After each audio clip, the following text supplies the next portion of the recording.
નમસ્તે વિદ્યાર્થી મિત્રો, જ્ઞાન મંજરી મોડર્ન સ્કૂલની ઈ લર્નિંગ યુટ્યુબ ચેનલમાં ફરી એકવાર આજે આપણે મળ્યા છીએ. ધોરણ 12 અર્થશાસ્ત્ર વિષયોના ટોપિકની આપણે ઘણા સમયથી વિડીયો લેક્ચરમાં ચર્ચા કરતા આવ્યા છીએ. તો આજે આપણે જે ગરીબીનું યુનિટ ચાલી રહ્યું છે તેમાં ગરીબીના કારણો અને એ કેવી રીતના નિવારી શકાય એની ચર્ચા કરવાની છે. તો ચાલો આપણે શરૂ કરીએ. ધોરણ 12 વિષય અર્થશાસ્ત્ર, એમાં આપણે યુનિટ નંબર 5 ગરીબી એના વિશે માહિતી મેળવવાની છે. એમાંથી 30% કોર્સ છે એ બાદ કરેલો છે. આપણે આ યુનિટમાં પ્રસ્તાવના, ગરીબીનો અર્થ, ગરીબોનું સ્વરૂપ એ જોયું. હવે ફક્ત 2 જ ટોપિક એનો અભ્યાસ કરવાનો છે, બાકીના ટોપિકો છે એ આ યુનિટના અભ્યાસમાં નથી. તો હવે આપણે ગરીબીના કારણો અને ગરીબી ઘટાડવાના ઉપાયો આ બંને ટોપિકનો અભ્યાસ કરશું એટલે આ યુનિટ પૂરું થશે. તો ચાલો આપણે શરૂ કરીએ. ગરીબીના કારણો.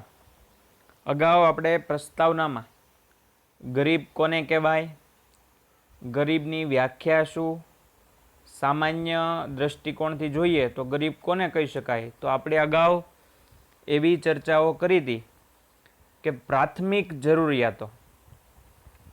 તો પ્રાથમિક જરૂરિયાત કોને કહેવાય, તો આપણે 3 વસ્તુ વિશે ભાર આપ્યો હતો કે પ્રાથમિક જરૂરિયાતમાં રોટી, કપડાં અને મકાન, આ 3 વસ્તુઓ છે એના ઉપર ભાર મૂકવામાં આવ્યો હતો. રોટી, કપડાં અને મકાનમાં કે ભાઈ વ્યક્તિને સામાન્ય અર્થમાં જે એને ખોરાક છે યોગ્ય કેલરીવાળો, એમાં આપણે ગ્રામ્ય વિસ્તારમાં કેટલી કેલરી હોવી જોઈએ અને શહેરી વિસ્તારમાં કેટલી કેલરી મુજબ ખોરાક હોવો જોઈએ તેના વિશે માહિતી મેળવી હતી. આપણે અગાઉ ગ્રામ્ય વિસ્તાર માટે ખોરાક કેટલો લેવો જોઈએ અને કેટલા પ્રમાણમાં કેલેરી હોવી જોઈએ તેની વિશે માહિતી મેળવી હતી. ગ્રામ્ય વિસ્તાર હોય તો કેટલા ખોરાક લેવો જોઈએ અને ખોરાકમાંથી કેટલી કેલેરી પ્રાપ્ત થવી જોઈએ એના વિશે માહિતી મેળવી હતી. રોટી, કપડાં ઓર મકાન એટલે કે ભાઈ સારા પહેરવા માટે કપડાં, શુદ્ધ પૌષ્ટિક આહાર અને રહેવા માટેનું મકાન, કોઈ પણ વ્યક્તિની આ પ્રાથમિક જરૂરિયાતો હોય. બાકી આપણે અર્થશાસ્ત્ર વિશેની શરૂઆત કરી, અથવા તમે બધાએ વિદ્યાર્થી મિત્રોએ 11મા ધોરણમાં જ્યારે અર્થશાસ્ત્ર વિષયનો અભ્યાસ કર્યો હશે તો એ સમયે જ આ બધા વિદ્યાર્થી મિત્રોને ખ્યાલ આવી ગયો હશે. અને શરૂઆતમાં જ એક લાઈન આવતી કે માણસ છે એની જરૂરિયાત છે અથવા ઈચ્છાઓ છે એ અમર્યાદિત છે. એને એક પછી એક નવી નવી વસ્તુઓ લેવાનું મન થાય, એને સંતોષ થતો નથી. તો આ યુનિટમાં આપણે ગરીબીની પ્રાથમિક માહિતી કે ભાઈ ગરીબ કોને કહેવાય, કેટલી કેલેરીમાં એને ખોરાક જોઈએ એના વિશે માહિતી મેળવી હતી. હવે આવી ગરીબીના કારણો, કયા કારણે આવા લોકો છે એ ગરીબ રહી જાય છે, એની માટે કયા કારણો એને અસર કરે છે, એની માટેના કારણો કયા છે એ સમજવાનો આપણે પ્રયત્ન કરવાનો છે. તો કોઈ પણ સમસ્યાના શ્રેષ્ઠ ઉકેલ માટે તે સમસ્યાના કારણો, કદાચ તમારે કોઈ વસ્તુનો ઉપાય ગોતવો હોય અથવા કોઈનો જવાબ મેળવવો હોય તો જ્યાં સુધી તમને પ્રશ્ન ખબર ન હોય અથવા એની સમસ્યાના મૂળમાં તમે ન જાઓ ત્યાં સુધી તમે એ વસ્તુને સોલ્વ કરી શકો નહીં. તો ગરીબીના કારણોના પ્રસ્તાવનામાં તેણે સરસ વાક્ય કીધું છે કે કોઈ પણ સમસ્યાનો શ્રેષ્ઠ ઉકેલ માટે તે સમસ્યાના કારણો જાણી તેને દૂર કરવાનો પ્રયત્ન કરવો જોઈએ.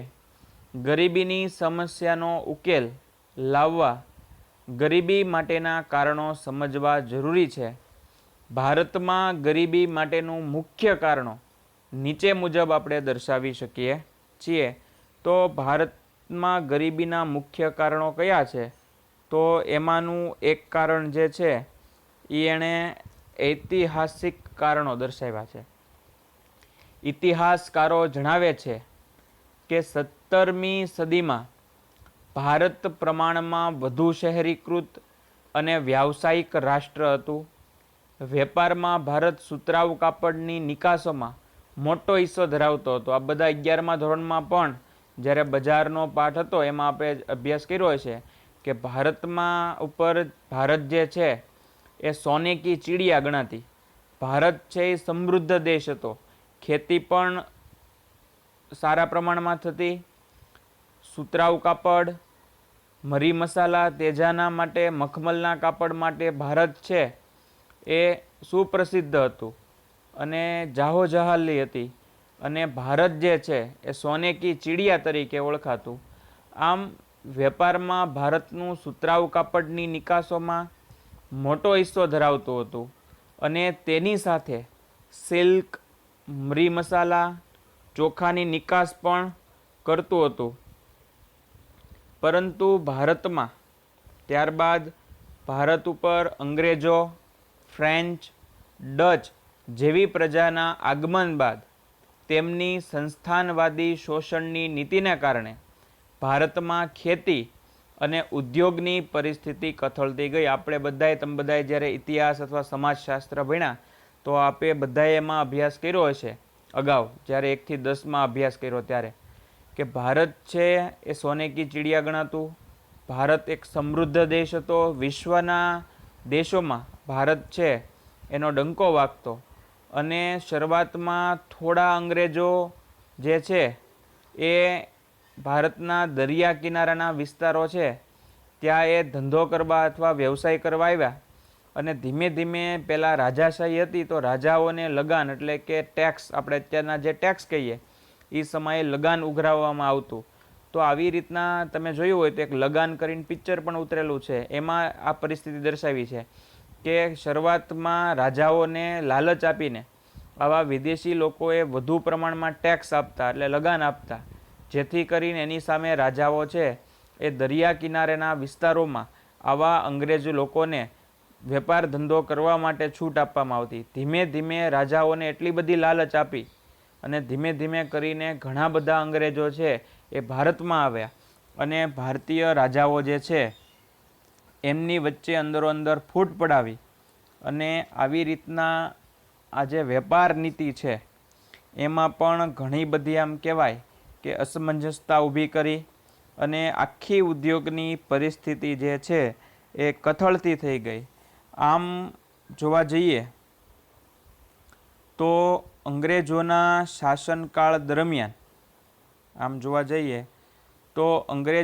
શાસનકાળ દરમિયાન વિવિધ કારણોસર ભારતમાં ખેતી ક્ષેત્રની સ્થિતિ નાજુક બની હતી. એક તરફ ભારતમાં ખેતી વરસાદ પર આધારિત હતી. આપણને ખબર છે કે વરસાદ સારો થાય તો ખેતી સારી અથવા પાક ઉત્પાદન થઈ શકે. ત્યાં બ્રિટિશ શાસને સિંચાઈ માટે મૂડીરોકાણમાં ખાસ રસ દાખવ્યો નહીં. બીજી તરફ વારંવાર પડતા દુષ્કાળો, જમીનદારી પ્રથા, વધતા જમીન મહેસૂલ, શાંત પ્રથા વગેરેને કારણે ખેડૂતો આર્થિક રીતે પાયમાલ થતા ગયા અને જમીનદારો, શાહુકારો અને મોટા વેપારીઓ દ્વારા અપાતા ધિરાણ અને વ્યાજના બોજા હેઠળ દબાઈ ગયા. તમે જુઓ, જમીનદારો જેની પાસે જમીન હોય, બહુ મોટા પ્રમાણમાં અમીર હોય, શાહુકારો એટલે અત્યારે જે બેંક કામ કરે છે, પહેલાંના સમયમાં શાહુકારો કહેવાતા. એ વ્યાજે પૈસા આપતા, જેને પૈસાની જરૂર હોય એવા લોકોને વ્યાજે અથવા જમીન ગીરવે મૂકીને પૈસા ઉછીને આપતા, એને શાહુકારો તરીકે ઓળખવામાં આવતા. આમ મોટા વેપારીઓ દ્વારા અપાતા ધિરાણ અને વ્યાજના બોજા હેઠળ દબાઈ ગયા. ખેડૂતો જમીન વિહોણા બનતા ગયા. ખેડૂતો અને ખેતી બેહાલ બન્યા. પરિણામે ગરીબીમાં વધારો થતો ગયો. તો આ પણ એક ગરીબીનું કારણ હતું. ઉદ્યોગ અને વેપારની બાબતમાં જોઈએ તો અંગ્રેજો દ્વારા ભારતમાં એવા પ્રકારની વેપાર નીતિ, કર નીતિ તેમજ ઔદ્યોગિક નીતિ અમલમાં મૂકવામાં આવી કે જેથી અંગ્રેજોને ભારતમાં વેપારથી ફાયદો થાય. ભારતીય નિકાસો માટે યુરોપના બજારોમાં વિવિધ પ્રતિબંધો મૂકવામાં આવ્યા. જ્યારે ઇંગ્લેન્ડમાં ઉત્પાદિત વસ્તુઓના ભારતમાં વેચાણ માટે વિશેષ પ્રકારની કર રાહતો અને છૂટછાટો આપવામાં આવી. તેમજ આ પેદાશોની દેશના ખૂણે ખૂણે સુધી પહોંચાડવા રેલવેનો ઉપયોગ કરવામાં આવ્યો. આ પ્રકારની નીતિથી અંગ્રેજોને ભારતમાં ઉત્પાદન અને વેચાણથી અધિવિશેષ પ્રાપ્ત થયો, જેનું તેઓ દ્વારા ઇંગ્લેન્ડમાં મૂડીરોકાણ અને ઔદ્યોગિકરણને વેગ આપ્યો અને ત્યાંના ઉત્પાદિત માલના વેચાણ માટે ભારતીય બજારોનો ઉપયોગ કરવામાં આવ્યો. આ વ્યવસ્થામાં ભારતીય ઉદ્યોગો અને વેપારીઓની હરીફ શક્તિ અને ઉત્પાદન શક્તિ ઘટવા લાગી. ભારતના નાના અને ગૃહ ઉદ્યોગો પાયમાલ થવા લાગ્યા. પરિણામે ભારતમાં બેકારી અને ગરીબી વધવા લાગી. જુઓ, બેકારી અને ગરીબી વધવાનું મુખ્ય કારણ આ પણ હતું. અંગ્રેજો ભારતમાં ધીમે ધીમે છે એ પોતાનું આધિપત્ય જમાવતા ગયા. ધીમે ધીમે પોતાનો વેપાર ધંધો જે છે એ વધારતા ગયા. ધીમે ધીમે ભારતના જે રાજાઓની છે એને વેપાર નીતિ, કર નીતિ અને ઔદ્યોગિક નીતિ એવી અમલમાં મૂકી કે જેથી કરી કર વધુ મળે. તો આવી રીતના લાલચ શરૂઆતમાં આપવામાં આવી. ત્યારબાદ અમુક વિદેશી યુરોપના બજારો ઉપર નિકાસમાં, આપણે આયાત નિકાસ કરતા એમાં નિકાસો ઉપર પ્રતિબંધ કરવામાં આવ્યો અને ઇંગ્લેન્ડમાં જે વસ્તુઓ ઉત્પાદિત થતી, ઇંગ્લેન્ડમાં જે વસ્તુઓ ઉત્પન્ન થતી હતી એવી વસ્તુઓને કર રાહત આપીને ભારતમાં એનું વેચાણ વધારવા પ્રયત્ન કર્યો. ખૂણે ખૂણા સુધી આવી વસ્તુઓ પહોંચે એના માટે પ્રયત્ન કર્યો અને એની માટે ખાસ કરીને રેલવે સુવિધાનો ઉપયોગ. આપણે ખબર છે કે અંગ્રેજોના સમયથી ભારતીય રેલવે જે છે એ અસ્તિત્વમાં છે. અત્યારના હાલની તારીખે પણ માલગાડી દ્વારા એક સ્થળેથી બીજા સ્થળે મોટા જથ્થામાં માલની હેરફેર છે એ કરી શકાય છે. તો આમ આવી રીતના વિદેશી અથવા બ્રિટિશી મૂડીરોકાણકારો માટે ખૂબ જ રાહત દરો આપવામાં આવી. આથી કરીને ઇંગ્લેન્ડની મોટા ભાગની કંપનીઓ અને ઉદ્યોગો છે એ ભારતમાં આવીને ઉદ્યોગ ધંધા કરવા માંડ્યા. તો એવા સમયે ભારતમાં ઘણા લોકો નાના નાના ગૃહ ઉદ્યોગ એટલે કે ઘરે ચાલતા જે ઉદ્યોગો હોય, ઘણીવાર બહેનો છે એ ઘરે બેઠા બેઠા અમુક કામો કરતા હોય તો એને ગૃહ ઉદ્યોગ તરીકે ઓળખવામાં આવે. તો આવા મશીનરી આવવાથી, અતિ આધુનિક ઇંગ્લેન્ડની ટેકનોલોજીઓ આવવાથી ગૃહ ઉદ્યોગ અને નાના જે હસ્તકલાના ઉદ્યોગો હતા એ પડી ભાંગ્યા. બીજા અર્થમાં કહેવું હોય તો પાયમાલ થઈ ગયા. એનું વેચાણ અને ઉત્પાદન સાવ ઘટી ગયું. તો આના કારણે શરૂઆતમાં આમ કહેવાય કે ભારતમાં બેકારી અને ગરીબીની શરૂઆત જો થઈ હોય તો આના કારણે થઈ હતી. ત્યારબાદ આપણે ગ્રામીણ ગરીબીના કારણો જોઈએ કે ભાઈ ગ્રામ્ય વિસ્તારો હતા એમાં કયા કારણોસર ગરીબી છે જોવા મળી. તો ગ્રામીણ ગરીબીના કારણોમાં પહેલું કારણ જોઈએ તો કુદરતી પરિબળો છે. ભારત શરૂઆતથી ખેતી પ્રધાન દેશ છે. શરૂઆતમાં 80થી 90% અને અત્યારના પણ 60થી 65% લોકો છે એ ખેતી ઉપર આધારિત રાખે છે. ભારત છે એ શરૂઆતથી જ ખેતી પ્રધાન દેશ રહ્યો છે અને આજે પણ વસ્તીનો એક મોટો હિસ્સો ગામડાઓમાં ખેતી ક્ષેત્ર પર નિર્ભર છે. ભારતમાં ખેતી ક્ષેત્રે ઉત્પાદનનો આધાર મુખ્યત્વે કુદરતી પરિબળો જેવા કે વરસાદ, હવામાન વગેરે બાબતો પર રહેલું છે. વારંવાર પડતા દુષ્કાળ, વરસાદની અનિશ્ચિતતા, પૂર વગેરેને કારણે ખેતી ક્ષેત્રે ઉત્પાદન તથા આવકો ઓછી અને અનિશ્ચિત રહે છે. પરિણામે ગરીબી વધુ જોવા મળે છે. એક કુદરતી પરિબળ છે એ પણ મુખ્ય ગરીબીનું કારણ છે. કારણ કે ભારત છે એ મોટા ભાગની વસ્તી છે ખેતી ઉપર નભે છે અને ભારતમાં હજી બધી જગ્યાએ અત્યાધુનિક સાધનો, સિંચાઈ પદ્ધતિ, ટપક પદ્ધતિ જે છે એ હજી અસ્તિત્વમાં નથી. ખૂણે ખૂણે સુધી આવી પ્રક્રિયા અત્યાધુનિક વૈજ્ઞાનિક પદ્ધતિથી ખેતી થતી નથી. હાલમાં ભારતમાં ઘણી જગ્યાએ રૂઢિગત વર્ષોથી જે ચાલતી આવે છે એવી વરસાદ આધારિત ખેતી કરવામાં આવે છે. તો આવી રીતના જ્યારે વરસાદ પર ખેતીને આધાર રાખવો પડે અને ભારતનો મોટા ભાગનો હિસ્સો છે એ ખેતી ઉપર આધાર રાખતો હોય તો આવા સમયે કુદરતી પરિબળ છે એ અસર કરે છે. આપણને ખ્યાલ છે કે ચોમાસામાં દર વખતે પૂરતા પ્રમાણમાં વરસાદ આવે જ એવું બને નહીં. ઘણીવાર વરસાદ આવે જ નહીં અને દુષ્કાળની પરિસ્થિતિનો સામનો કરવો પડે તો આવા દુષ્કાળના કારણે ખેતી ક્ષેત્રે ઉત્પાદન કરી શકાય નહીં અને ઉત્પાદન ન થવાને કારણે આવકો ઓછી થાય અને પરિણામે ગરીબી છે એ વધુ જોવા મળે છે. અને આના જ કારણે ઘણીવાર ઘણા ગરીબ ખેડૂતો છે એને આત્મહત્યા કરવાનો પણ વારો આવે છે. તો ઘણીવાર દેવું પણ આટલું વધી જાય કારણ કે ખેતી પાછળ એને દવા છાંટવાનો ખર્ચ, એની પાછળ જે કાંઈ એની માવજત કરવી પડે એમાં ખૂબ લાંબો સમય લાગે છે. અને ઉપરાંત જો પૂરતા પ્રમાણમાં પાણી ન મળે તો પાક બળવાની સંભાવના પણ રહે છે. આમ કુદરતી પરિબળો છે, ગ્રામીણ ક્ષેત્રમાં ગરીબીના કારણોમાં કુદરતી પરિબળ જે છે એ પણ ખૂબ જ એક અગત્યતા ધરાવતું કારણ હતું. ત્યારબાદ જોઈએ તો વસ્તી વિષયક પરિબળ છે એ પણ અસર કરે. ભારતમાં આઝાદી પછી આયોજન કાળ દરમિયાન આર્થિક વિકાસ સાથે ઝડપથી સુધરતી આરોગ્ય સેવાઓને કારણે એક તરફ મૃત્યુદરમાં ઝડપથી ઘટાડો થયો અને સામે પક્ષે જન્મદરમાં ખાસ ઘટાડો થયો નહીં, જેના પરિણામે ઊંચો વસ્તી વૃદ્ધિ દર જોવા મળ્યો. ઝડપથી વધતી વસ્તીને કારણે માથાદીઠ આવકમાં ખાસ વધારો થયો નહીં.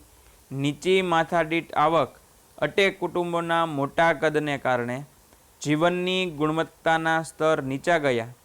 વધતી વસ્તીને કારણે શ્રમના પુરવઠામાં ઝડપી વધારો થયો, પરંતુ રોજગારીની તકોમાં ધીમો વધારો થવાને કારણે વેતન દરો ઘટતા ગયા. પરિણામે બેરોજગારી વધતી ગઈ અને પરિણામે ગરીબીમાં વધારો થતો ગયો એમ કહી શકાય. વસ્તી વિષયક પરિબળો છે એ અસર કરતા હોય. ભારતમાં આઝાદી પછી આયોજન કાળ દરમિયાન આર્થિક વિકાસ સાથે ઝડપથી સુધરતી આરોગ્ય સેવાઓને કારણે એક તરફ મૃત્યુદરમાં ઝડપથી ઘટાડો થયો, કેમ કે અત્યાધુનિક આરોગ્ય સેવાઓ, દવાઓ શોધાણી, એવી રસીઓ શોધાણી, જેના કારણે મૃત્યુદરમાં ઘટાડો થયો અને સામે પક્ષે જન્મદરમાં ખાસ ઘટાડો થયો નહીં, જેના પરિણામે ઊંચો વસ્તી વૃદ્ધિદર જોવા મળ્યો. વસ્તી ઝડપથી વધી અને માથાદીઠ આવકમાં કોઈ વધારો થતો જોવા મળ્યો નહીં. પરિણામે કુટુંબમાં મોટા કદને કારણે જીવનની ગુણવત્તાના સ્તર નીચા ગયા. વધતી વસ્તીને કારણે શ્રમના પુરવઠામાં ઝડપથી વધારો થતો ગયો, પરંતુ રોજગારીની તકોમાં ધીમો વધારો થવાને કારણે વેતન દરો ઘટતા ગયા. આમ બેરોજગારી વધતી ગઈ, પરિણામે ગરીબીમાં વધારો થયો એમ કહી શકાય. તો આ એના મુખ્ય કારણો જણાવી શકાય. આ ઉપરાંત આપણે જોઈએ તો આર્થિક કારણો પણ જવાબદારો હતા. તો આર્થિક કારણોમાં શ્રમિક દીઠ નીચી ખેત ઉત્પાદકતા. ભારતમાં ગ્રામ્ય ક્ષેત્રે ગરીબી વધુ હોવા માટેનું એક મહત્ત્વનું કારણ તે કૃષિ ક્ષેત્રે શ્રમિકની નીચી ખેત ઉત્પાદકતા છે. કૃષિ ક્ષેત્રે સિંચાઈની સગવડોનો અભાવ, અપૂરતી ટેકનોલોજી, શિક્ષણ અને તાલીમની ઉણપ, મૂડીરોકાણનો નીચો દર, વસ્તીનું વધુ પડતું ભારણ વગેરેને કારણે શ્રમિક દીઠ ખેત ઉત્પાદકતા નીચી રહે છે. પરિણામે ખેડૂતોની આવક નીચી રહેતા ગરીબીનું પ્રમાણ વધુ જોવા મળે છે. આમ આવી રીતે આર્થિક કારણો પણ એક કારણમાંનું હતું કે એમાં શ્રમિક દીઠ નીચી ખેત ઉત્પાદકતા જોવા મળતી. ભારતમાં ગ્રામ્ય ક્ષેત્રમાં વધુ પડતી ગરીબી જે છે એ અસ્તિત્વમાં આવી. કૃષિ ક્ષેત્રે સિંચાઈની સગવડો છે એનો અભાવ હતો. મોટા ભાગની ખેતી કરતા લોકો જે ગ્રામ્ય વિસ્તારના હતા એને વરસાદ પર આધાર રાખવો પડતો અને આવો વરસાદ જે છે એ ચોમાસાના દિવસોમાં પણ ઘણીવાર ન આવે, એટલે કે અતિવૃષ્ટિ થાય, ઘણીવાર અનાવૃષ્ટિ થાય. આવા બધા કારણોસર ખેતી ક્ષેત્ર ઉપર આધાર રાખતા લોકો છે એને એનું વળતર મળી રહે નહીં. એટલે નીચી ખેત ઉત્પાદકતા ધરાવતા લોકો કૃષિ ક્ષેત્રે સિંચાઈની સગવડોનો અભાવ, અપૂરતી ટેકનોલોજી, કેમ કે અત્યારના ટ્રેક્ટર છે પણ બધા લોકો છે એ ટ્રેક્ટર એ લઈ શકે નહીં, તો જૂની રૂઢિ પદ્ધતિ પ્રમાણે બળદગાડું અથવા ગાડું હાંકીને ખેડ કરતા હોય. આ ઉપરાંત ઉત્તમ કક્ષાના બિયારણોને એનો અભાવ હોય, દવાનો અભાવ હોય, જેના કારણે ઉત્તમ ખેતી અને પાક લઈ શકાય નહીં. આમ શિક્ષણ ન હોય, તાલીમની ઉણપ હોય, મૂડી રોકાણનો નીચો દર હોય, પાછી મૂડી ઓછી રોકવામાં આવે, આમ વસ્તીનું વધુ પડતું ભારણ વગેરેને કારણે શ્રમિક દીઠ ખેત ઉત્પાદકતા નીચી રહે છે.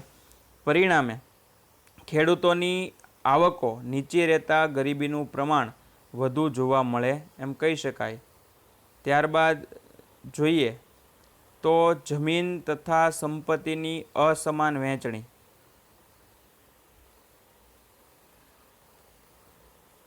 ત્યારબાદ જોઈએ તો જમીન તથા સંપત્તિની અસમાન વહેંચણી થયેલી જોવા મળે.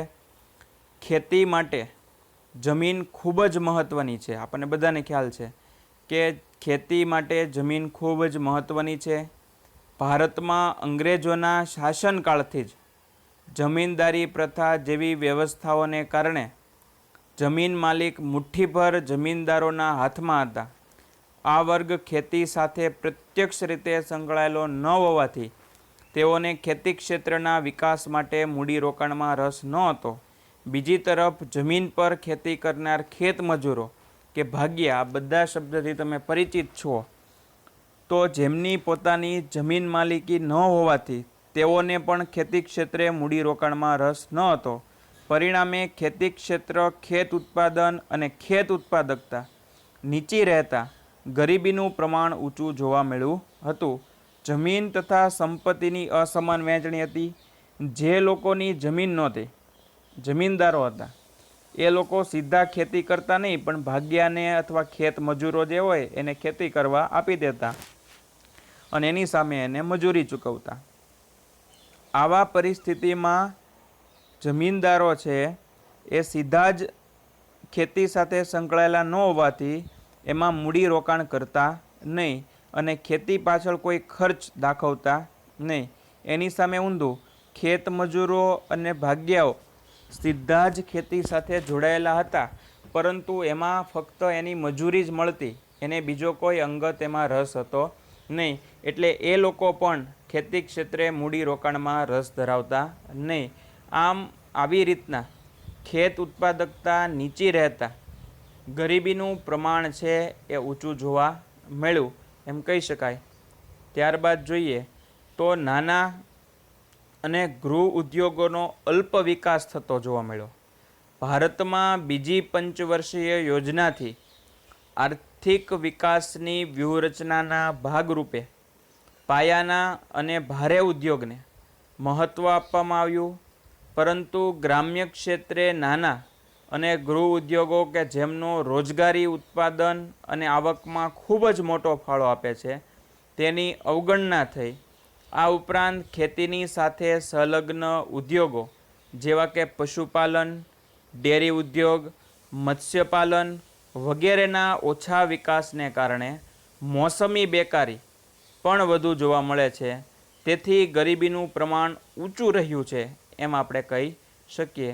નાના અને ગૃહ ઉદ્યોગો હતા એનો અલ્પ વિકાસ થયો. મોટાભાગના આવા ગ્રામ્ય વિસ્તારના ગૃહ ઉદ્યોગ એ ટેકનોલોજી આવવાને કારણે પડી ભાંગ્યા. આમ ભારતમાં બીજી પંચવર્ષીય યોજનાથી વિકાસની વ્યૂહરચનાના ભાગરૂપે પાયાના અને ભારે ઉદ્યોગને મહત્ત્વ આપવામાં આવ્યું, પરંતુ ગ્રામ્ય ક્ષેત્રે નાના અને ગૃહ ઉદ્યોગો કે જેમનો રોજગારી, ઉત્પાદન અને આવકમાં ખૂબ જ મોટો ફાળો હતો, તેની અવગણના થઈ. આ ઉપરાંત ખેતીની સાથે સંલગ્ન સેવાઓ, તો તમને એવી રીતના પૂછાય કે ખેતીની સાથેની સંલગ્ન સેવાઓમાં કોનો સમાવેશ થાય, તો કે પશુપાલન, ડેરી ઉદ્યોગ, મત્સ્યપાલન વગેરેના ઓછા વિકાસના કારણે મોસમી બેકારી પણ વધુ જોવા મળી છે એમ કહી શકાય અને ગરીબીનું પ્રમાણ છે એ ઊંચું થતું ગયું. ત્યારબાદ આપણે જોઈએ તો ઝડપથી વધતા ભાવો છે એ પણ ગરીબીનું કારણ હતું. તો કે વધતા ભાવો ગરીબીને ગરીબ રીતે અસર કરે છે. યુદ્ધ, દુષ્કાળ, નીચું રાષ્ટ્રીય ઉત્પાદન, ઝડપથી વધતી માંગ, ઉત્પાદન ખર્ચમાં થતો વધારો વગેરે કારણોસર ચીજવસ્તુઓ અને સેવાઓ તેમજ ખાદ્ય ચીજોના ભાવોમાં ઝડપથી વધારો થાય, જેના પરિણામે ઓછી આવકવાળા વર્ગની ખરીદ શક્તિમાં ઝડપથી ઘટાડો થાય છે. જીવન ધોરણનું સ્તર નીચું આવે છે, ગરીબી વધે છે. બીજી તરફ વધતા ભાવોની સ્થિતિમાં ઉદ્યોગપતિઓ, વેપારીઓ અને મોટા ખેડૂતોને ફાયદો થાય છે. તેથી સમાજમાં આવકની અસમાનતા પણ જોવા મળે છે એમ કહી શકીએ. આમ ઝડપથી વધતા ભાવો એ પણ એક અગત્યનું પરિબળ હતું. ત્યારબાદ જોઈએ તો બેરોજગારીનું ઊંચું પ્રમાણ. ભારતમાં મોટા ભાગની વસ્તી ગામડાઓના ખેતી ક્ષેત્ર પર નભે છે, પરંતુ મોટા ભાગની ખેતી એ વરસાદી ખેતી હોવાથી વર્ષમાં એક કે બે જ પાક લેવાય છે. આથી ખેતી ક્ષેત્રે મોટા પ્રમાણમાં મોસમી બેકારી જોવા મળે છે. ઝડપથી વધતી વસ્તી અને સંયુક્ત કુટુંબ પ્રથાને કારણે ખેતી પર વસ્તીનું ભારણ વધતા પ્રચ્છન્ન બેકારી, પ્રચ્છન્નનો અર્થ થાય છુપી, યાદ રાખજો, પ્રચ્છન્નનો અર્થ થાય છુપી બેકારી જોવા મળે છે. ગામડામાં ખેતી ક્ષેત્રે પૂરક ઉદ્યોગોનો ઓછો વિકાસ, નિરક્ષરતા, શ્રમની ઓછી ગતિશીલતા વગેરેને કારણે બેરોજગારીનું પ્રમાણ ઘણું જ ઊંચું જોવા મળે છે, જે ગરીબીનું કારણ બને છે. આમ બેરોજગારીનું ઊંચું પ્રમાણ ભારતમાં ફરી એકવાર જોઈ લઈએ કે મોટા ભાગની વસ્તી ગામડાઓમાં ખેતી ક્ષેત્ર પર નભે છે, પરંતુ મોટા ભાગની ખેતી વરસાદી ખેતી હોવાથી વર્ષમાં એક કે બે જ પાક લઈ શકાય છે. આથી ખેતી ક્ષેત્રે મોટા પ્રમાણમાં મોસમી બેકારી જોવા મળે. મોસમ પ્રમાણે, મોસમ ઋતુ જાય એટલે મજૂરને બેકાર બેસવું પડે. આમ ઝડપથી વધતી વસ્તી અને સંયુક્ત કુટુંબ પ્રથાને કારણે ખેતી પર વસ્તીનું ભારણ વધતા પ્રચ્છન્ન બેકારી વધે છે. ગામડાઓમાં ખેતી ક્ષેત્રે પૂરક ઉદ્યોગોનો ઓછો વિકાસ, નિરક્ષરતા, શ્રમની ઓછી ગતિશીલતા વગેરેને કારણે બેરોજગારીનું પ્રમાણ ઘણું જ ઊંચું જોવા મળે છે, જે ગરીબીનું કારણ બને છે એમ કહી શકાય. આમ આવી રીતના આ ગરીબીના કારણો છે એ જણાવી શકાય. તો હવે પછીના વિડીયો લેક્ચરમાં મળશું ત્યારે આપણે એના સામાજિક કારણો ગરીબીના કયા છે એના વિશે માહિતી કરશું. ત્યારબાદ અન્ય કારણો કયા છે એના વિશે માહિતી મેળવશું અને ગરીબી ઘટાડવાના ઉપાયો એની પણ ચર્ચા કરીશું. તો હવે પછીના વિડીયો લેક્ચરમાં જ્યારે મળશું ત્યારે આપણે બેરોજગારીનું આમ કહેવાય કે એના આર્થિક કારણો જોઈએ. હવે આપણે સામાજિક કારણો કયા કયા છે ગરીબીના એ હવે પછીના વિડીયો લેક્ચરમાં જ્યારે મળશું ત્યારે આપણે એની ચર્ચા કરીશું. આભાર.